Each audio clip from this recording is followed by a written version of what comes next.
Naruto was a very important show for me growing up. It is really the show that brought me to light that there is a whole world of TV shows like nothing I had ever seen before. Recently, I had just been showing a friend of mine Naruto for the first time, and enjoying the show far more than I expected after not seeing it in a very long time. Maybe it's just nostalgia that brings me enjoyment, but I think it speaks to the underrated quality that the show often has. I found myself getting very emotional over specific fights that I've seen 100 times before throughout the years. I think there is a specific quality that the show handles really well. How Naruto integrates backstories into the narrative, and especially into its fight scenes. My favorite moments of the series are when they take a few episodes to explore who someone is and a tight backstory. Examples of this are how they handle Itachi, Pain, and Obito.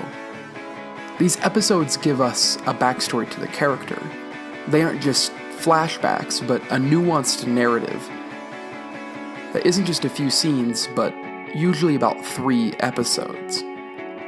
Then later in the series, after we get these episodes, we see the characters' shining moments when they have a battle against a character in the current plot.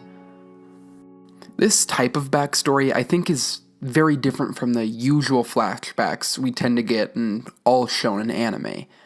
Flashbacks can be a very easy way to bring along pity and make a cheap connection with a character. These flashbacks are used to give us a little context into the tragic life of a villain that our heroes are fighting.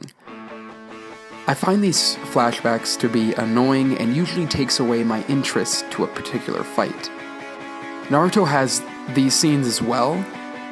An example of it is the Sasori fight, and often the flashbacks take away from the action, where if we had really learned his whole story, I think the fight would have been far more impactful. Naruto's best backstories aren't when you get a few clips about why a person is acting that way, but when they take a break from the main narrative and give us a nuanced view into someone's past. Once again, how they handle Itachi, Pain, and Obito. They take episodes to flesh out one of these villains and their connection to a previously established character. These backstories usually add immediate weight to a fight that we're already seeing. An example is Itachi's backstory, enhancing the fight between Naruto and Sasuke. It never feels like it gets in the way of the main narrative. The fight is able to breathe, but we are given a whole story of the past with all of its nuances, not just the added sad parts. Then, that backstory stays in the back of our minds as viewers, and really enhances when Itachi and Sasuke have their final fight hundreds of episodes later. These structured backstories are something that I wish Naruto would have done more. The restrictions of long-running shonen often hold back the ability to have a tightly woven story, but taking a few episodes to explore a smaller, self-contained story is always a breath of fresh air in these long-running shonens. These are honestly the moments that stick out most from Naruto.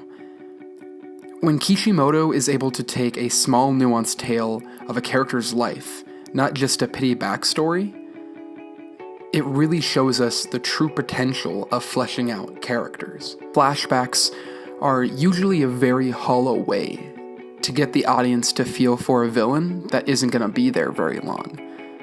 And while sometimes it can do the trick with very strong character writing in the belief of that character or their ideals, but when a show is hundreds of episodes long, it is nice to take time to develop a character, and to do it in a way that not only immediately affects action, but later on the show will even have bigger implications. Naruto is far from a perfect show, but it's moments like these that makes me look back fondly on the series. And I can only hope that the newer shows like My Hero Academia and Black Clover can take the lessons from Naruto and use their own backstories in a beautiful way.